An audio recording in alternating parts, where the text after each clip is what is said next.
Bendiciones y saludos, amados amigos y hermanos. Les habla el pastor Héctor Anderson de la iglesia La Voz de Patmos. Contento de estar con ustedes en una programación más de El Doctor Anderson Habla. Si es la primera vez que estás con nosotros o has estado anteriormente, te vamos a suplicar que se registre a nuestro canal. Activen la campanita para recibir nuestras notificaciones, nos dan un me gusta y sobre todo compartan nuestros videos.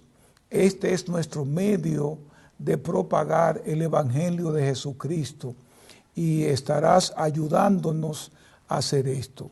Estamos recibiendo algunas suscripciones de pronto, pero necesitamos llegar a una cantidad superior para poder extender el Evangelio de Jesucristo. Se lo voy a agradecer y Dios también se lo va a agradecer.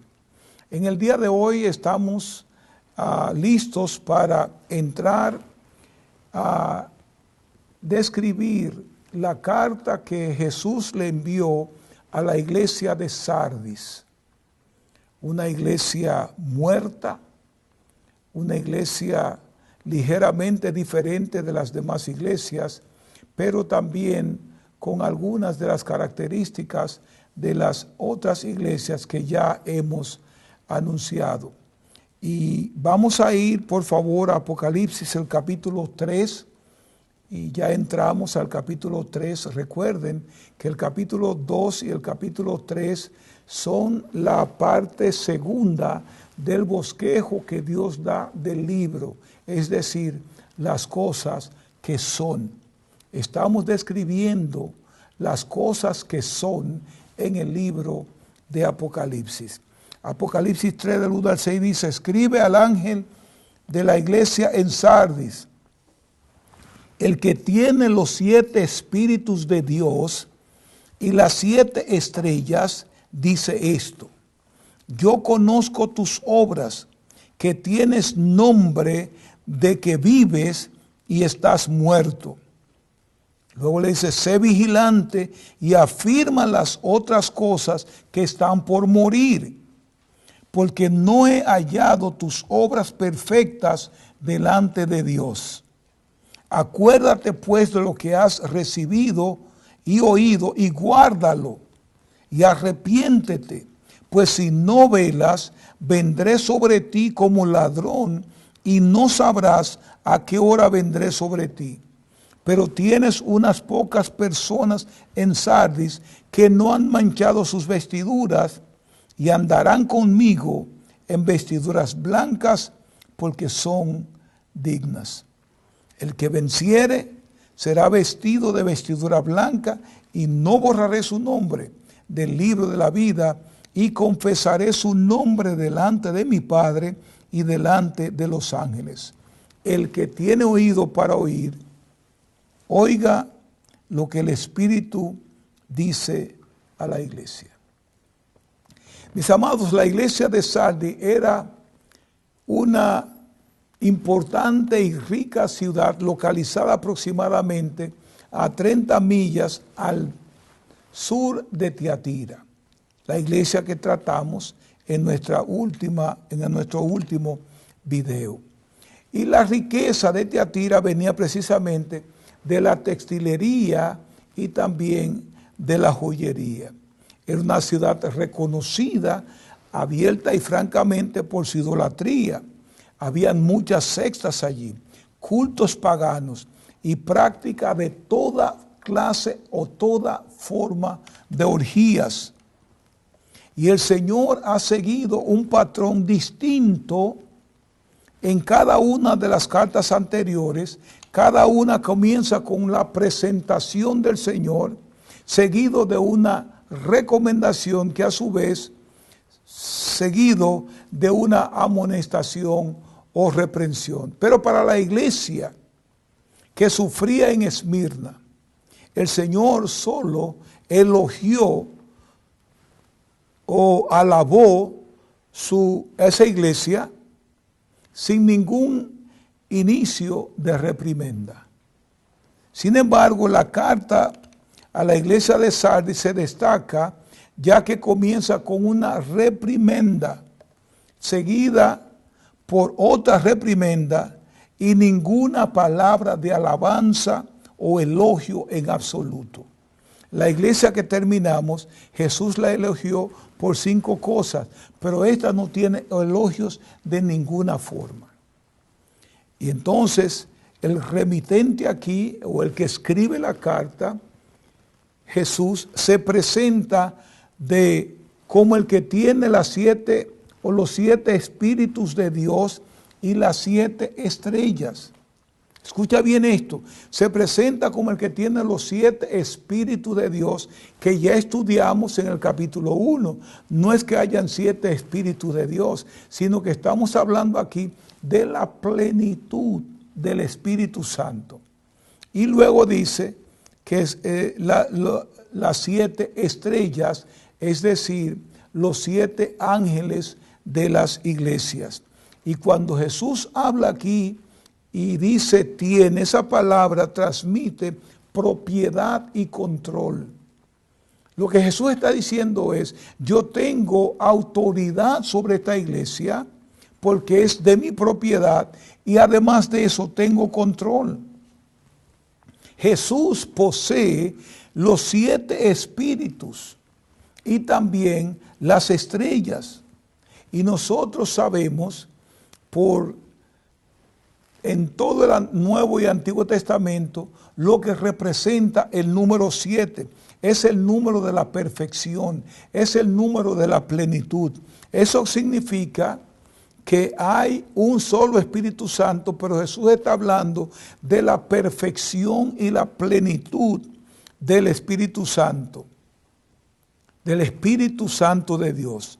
Los 7 Espíritus de Dios representan precisamente ese Espíritu enviado a las iglesias.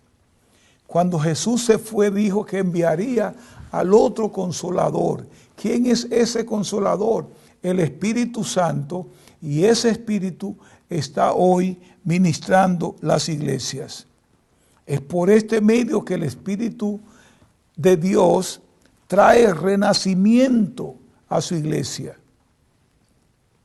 Le da vida eterna a la gente. Escoge a las personas, le ministramos, pero el Espíritu Santo trae el convencimiento y trae ese nuevo nacimiento en la persona y también a la iglesia de Jesucristo. El profeta decía, Zacarías, que no era con ejército ni con fuerza, sino por mi espíritu, ha dicho Jehová de los ejércitos. Es el Espíritu Santo que convence de pecado, de justicia y de juicio. Pero Jesús dice además de los 7 espíritus allí, que Él tiene también las 7 estrellas. Habla de su control soberano sobre los pastores. Muchos pastores desechan y huyen de la soberanía de Dios y quieren hacer lo que ellos quieren. Pero mientras tú seas el pastor de Jesucristo, Él tiene soberanía sobre tu vida. Y es por eso que hay un ángel responsable de cada iglesia. Y Jesús protege a ese ángel. Jesús controla a sus iglesias a través de ese ángel. Cuando el ángel no quiere escuchar, entonces hay un problema serio. Entonces la iglesia de Sardis necesitaba que se le recordara de sus recursos espirituales.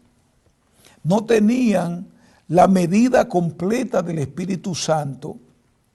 Tenían al ángel vigilando la iglesia y este ángel es sostenido en la palma de las manos de Jesucristo.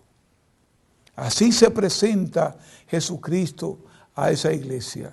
Y eso es lo que Jesús está indicando a esta iglesia. Yo tengo autoridad, yo tengo control, yo tengo dominio sobre la iglesia. Y el Espíritu Santo está allí para controlarlo todo. Y los pastores podemos actuar como querramos, Pero debemos recordar que estamos en las palmas de la mano de Jesús. Y ahora Jesús viene en el versículo 1 con una condenación. Con cada una de las 4 iglesias anteriores, Jesús comienza con unas palabras de elogio. Pero cuando habla a la iglesia de Sardis, comienza con una condenación. Así estaba la iglesia. Así estaba de muerta la iglesia. Tal vez el mismo ambiente en que estaban viviendo los provocaba a ser una iglesia muerta, pero Jesús no quiere una iglesia muerta en ningún sitio. Si vamos a hacer iglesias, tenemos que estar despiertos. Una iglesia muerta es mortal para la causa de Cristo. Irónicamente, la condenación de Jesús se centró en lo que la iglesia sentía que era su fuerza. Y ahí es donde Dios tiene problemas. Y a veces eso nos pasa a nosotros, que vemos el edificio, que vemos nuestra doctrina, que vemos nuestro comportamiento y hacemos de esto nuestra mayor fuerza. Y esta iglesia creía que tenía nombre y ahí era justamente donde estaban condenados. Jesús dice, yo conozco tus obras, que tienes nombre de que vives y estás muerto. ¿Qué sorpresa debió darle a esa iglesia cuando el pastor se reúne con la iglesia y dice, vamos a leer una carta que recibimos de Jesucristo? Y Jesucristo le dice, ustedes creen que están vivos, pero están muertos. El conocimiento de Jesús sobre la iglesia de Sardis se refería a las obras que eran lamentablemente inadecuadas. No estaban haciendo las obras que debían estar haciendo. ¿Y cuál es la amonestación que le hace Jesús? Tienes nombre de que vive y estás muerto. Tenían un nombre, pero eso era todo lo que tenían, nombre. Y a veces vemos iglesias en estos tiempos que se mofan, se burlan de otras iglesias porque supuestamente tienen nombre, tienen edificio, tienen membresía. Y el asunto aquí es que Jesús no juzga las iglesias de la misma manera que los hombres juzgamos las iglesias. Desde la perspectiva de Dios, eran tan buenos como muertos. No tenían más nada. Es importante reconocer que la iglesia de Sardis no parecía que estaba muerta. Para las demás personas o para las demás iglesias, la iglesia estaba viva. Porque tenía fama de que vivía. Hasta que Jesús le dice, ustedes están muertos. Y en nuestros tiempos hay iglesias que parecen estar vivas. Mucha aleluya, mucha alabanza, mucha gloria a Dios, mucha emoción, cuando en realidad están muertas. Y la gente estaba impresionada con la iglesia. Y la muerte de esa iglesia no es la evaluación del hombre. La muerte de esa iglesia es la evaluación de Dios. Que otras iglesias digan que estamos muertos es una cosa, pero vamos a ver qué nos dice Dios. Pero cuando es Dios que dice que la iglesia está muerta, ya no hay a dónde ir. Hay que entender que la iglesia está muerta. Ahora, ¿por qué Jesús consideró a esta iglesia muerta? Una iglesia que parecía estar viva. ¿Saben ustedes la razón por la que Jesús considera que la iglesia está muerta? Porque tenían sus vestiduras manchadas. Habían manchas en su vestidura. En ese sentido, muertos podría equiparse o equipararse con profundidades y sin mácula. Podrían equiparse a vivo. Ellos parecían que estaban vivos, pero estaban muertos. Aparentemente la iglesia probablemente había comenzado no solo a leer, sino a vivir del pasado. de lo que eran antes. Yo era, yo hacía, Jesús decía, Jesús hizo. Y esa aclamación pudo haber atenuado su sensibilidad a la guerra espiritual. Pensaron que tenían tantos nombres que habían descuidado la guerra espiritual, habían descuidado la oración, habían descuidado la lectura de la palabra de Dios, habían descuidado la búsqueda de Dios, el silicio en aquel tiempo, porque consideraban que tenían un nombre. Y el resultado, amados hermanos, era poca comunión con Dios, poco conocimiento de la palabra de Dios, poca devoción por las cosas de Dios. Y eso fue matando la iglesia poco a poco, hasta que finalmente Jesucristo la considera una iglesia muerta. Una iglesia está en peligro de muerte cuando comienza a adorar su propio pasado o su propia historia. Cuando comienza a adorar su propia reputación o su propio nombre o los nombres de otras situaciones en la iglesia, de lo que ellos eran o fueron capaces de hacer. Una iglesia está muerta cuando se ocupa más de la forma que la función y la vida de la iglesia. Entonces, cuando está más preocupada por los números que por el servicio o la comunión con Dios, la iglesia está muerta. Y hay iglesias que cuentan sus miembros todos los domingos, cada vez que tienen culto, cuentan a sus miembros para saber si estamos creciendo o decreciendo. Cuando nuestra preocupación está en los números, tenemos problemas y nos estamos matando y finalmente vamos a terminar muertos. Cuando se involucra más con la gestión que con el ministerio o con lo físico sobre lo natural, o debo decir lo espiritual, estamos fallando. Cuando tu gestión, cuando las sociedades, cuando nuestros servicios sociales tienen más importancia que nuestros servicios a Dios, tenemos una iglesia que se está muriendo. Y eso le estaba pasando a la iglesia de Sardis. Ahora, curiosamente, las iglesias no mueren así repentinamente. Las iglesias van muriéndose poco a poco, mueren gradualmente. Casi todas las iglesias liberales de hoy comenzaron como una iglesia evangélica y se fueron muriendo gradualmente en la medida en que se iban mezclando más con el mundo y estaban atendiendo más a las cosas del mundo que las cosas de la iglesia. Y comenzaron a morir poco a poco. Y aún viendo su propia muerte, no estaban dispuestos a regresar a donde debían estar.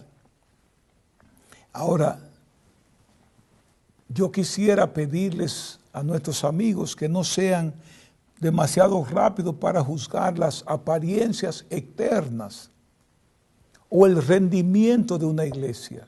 Jesús no está mirando siempre el rendimiento o las apariencias externas. El mismo Dios le dijo a Samuel que las apariencias engañan. Porque esta iglesia se consideraba muy viva y que tenía nombre de que vivía, y para Dios esa iglesia estaba completamente muerta. ¿Qué reprensión tiene Jesús para esta iglesia? En la vida, identificar el problema es el primer paso para resolverlo. Jesús necesitaba resolver el problema de la iglesia de Sardis, que estaba muerta. Pero la iglesia quizás no estaba desesperanzada. Había todavía cierta esperanza. No todo estaba perdido. Cuando Jesús llega a la iglesia, a pesar de verla muerta, pudo ver dentro de las cenizas algunas brasas, encendidas. Y pudo decirle, exhortar a los creyentes de Sardes a reavivar la llama del fuego del don de Dios que había en ellos, que podían renovar sus compromisos con Dios. Ahora, ¿qué podían hacer estos? ¿Qué medidas debían tomar? Número 1, la Biblia nos dice fácilmente, ser vigilantes, o sea, despertar. Cada vez que se usa la frase sé vigilante en el Nuevo Testamento, transmite la noción de que el pueblo de Dios está dormido espiritualmente, cuando debería estar despierto. Y no voy a entrar en la historia de David porque no tengo el tiempo para hacerlo. Y eso es lo que está pasando. Jesús usa esta metáfora, por cierto, muy eficaz. En el ambiente físico, cuando estamos dormidos, estamos despreocupados, apáticos e indiferentes también. Y eso nos va a llevar, desafortunadamente, a morir espiritualmente. La muerte espiritual viene también de lo físico. Cuando comenzamos a morir, a perder interés en la cosa de Dios, comenzamos también a morir espiritualmente. Muchos cristianos se han quedado dormidos y ni siquiera lo saben. Necesitan una llamada de atención abrupta. Wake up, despierta. A ver si nos espantamos y despertamos. Sé vigilante, le dijo. Despierta, en otra palabra. Jesús quiere una iglesia despierta. Los cristianos podemos caer en un letargo espiritual, pero debemos despertar. Unas palabras de alerta nos llevan a despertar, y eso buscaba Jesús con la iglesia de Sardis. Y debemos tener eso muy en cuenta. ¿Qué es lo otro que necesitamos? La palabra de Dios dice que debían fortalecerse, establecerse, estabilizarse, hacer algo, pararte y mantenerte de pies. No solamente ser vigilante y despertar, sino también fortalecerte, estabilizar algo, poner algo como debe ir. Jesús ordena a la iglesia que fortalezca las cosas que quedaban o las cosas que estaban a punto de morir. La iglesia no estaba total y completamente muerta. Habían algunas cosas que podían despertar si la fortalecían. Y eso es lo que Jesús le está diciendo a la iglesia de Sardis. Ahora, Sardis vivió un tiempo prestado, sin embargo, mientras una iglesia permanezca, o la iglesia está ahí quizás dando tumbo, cayéndose y levantándose, hay esperanza y hay propósito de Dios para la persona, para la iglesia. Solamente cuando la iglesia es totalmente destruida, que desaparece, no hay propósito de Dios para ella. Pero mientras hay ya gente reuniéndose en la iglesia, Dios tiene propósito para la iglesia. Una vez que la iglesia pierde su vida, el propósito de Dios para ella también se acaba. Y eso es natural, porque si la iglesia muere total y completamente, ya no hay nada que se pueda hacer. La iglesia está muerta. ¿Qué otra cosa vamos a hacer? A recordar. Jesús le dice, escucha bien esto, recuerda lo que has recibido y oído. La palabra recordar significa, perdónenme la redundancia aquí, recordar constantemente. No es recordarlo hoy, es como la fe que viene por el oír la palabra. No es oír la palabra una vez, es oírla y oírla de manera indefinitiva. Entonces cuando Jesús le dice aquí, recuerde de dónde lo que has recibido, le está diciendo, yo quiero que constantemente estén pendientes de las cosas, de dónde las cosas que han recibido y las cosas que han oído.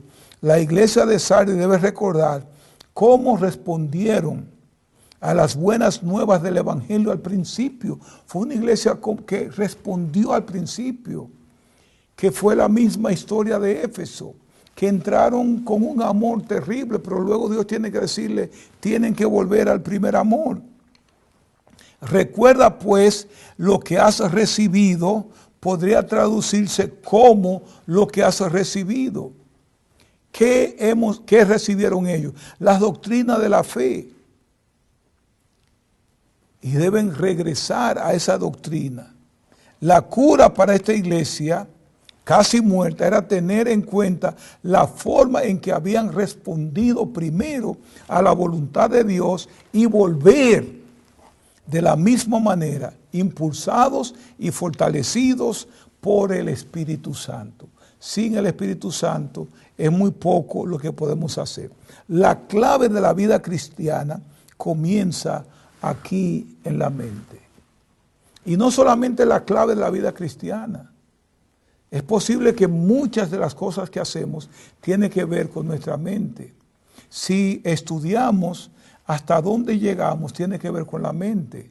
Nos proponemos llegar hasta el final. Eso comienza en la mente. No vamos a seguir, comienza en la mente. Voy a rebajar, comienza en la mente. Todo lo que hacemos comienza en la mente. Y hay una razón por la que Saldi está casi fuera del tiempo. Escuchen bien esto. Jesús explica: no he hallado tus obras perfectas delante de mis ojos. Pudieron ser buenos, pudieron haber realizado buenas obras por motivos correctos, pero hicieron las cosas por motivos incorrectos.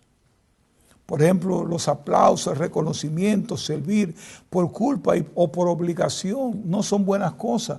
Cuando venimos a la iglesia y tenemos que adorar porque se nos manda a levantar las manos o lo hacemos para que el pastor vea, eso es incorrecto. El motivo no es correcto. Debemos hacerlo porque Dios quiere nuestra adoración. Y finalmente Jesús le dice, guarda las cosas.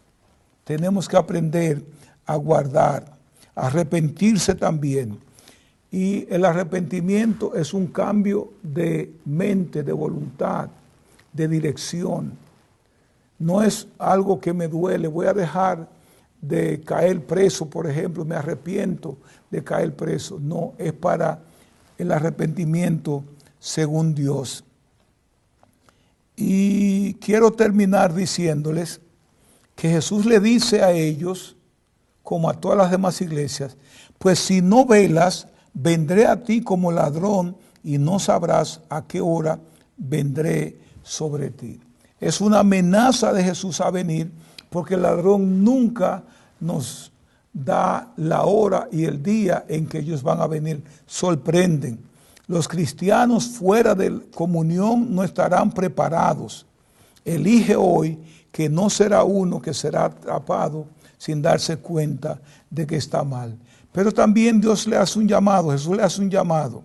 Jesús hace un elogio después de la condenación a esta iglesia y lo elogia. Pero tienes unas pocas personas en Sardis que no han manchado sus vestiduras y andarán conmigo en vestiduras blancas porque son dignas. No han manchado su ropa, no se han contaminado con el mundo, no han hecho cosas que me desagradan. Y estas personas tendrán su recompensa, van a caminar con Cristo, con ropas también, con vestiduras blancas. Se refiere a una justicia práctica, no una justicia posicional. Y Jesús declara que ellos andarán con él. Finalmente, como en toda la carta, Jesús también le dice a los vencedores que le dará una recompensa. Y como ustedes podrán notar, nos hemos pasado del tiempo. Sobre toda cosa guardada, guarda tu corazón, porque de él mana la vida.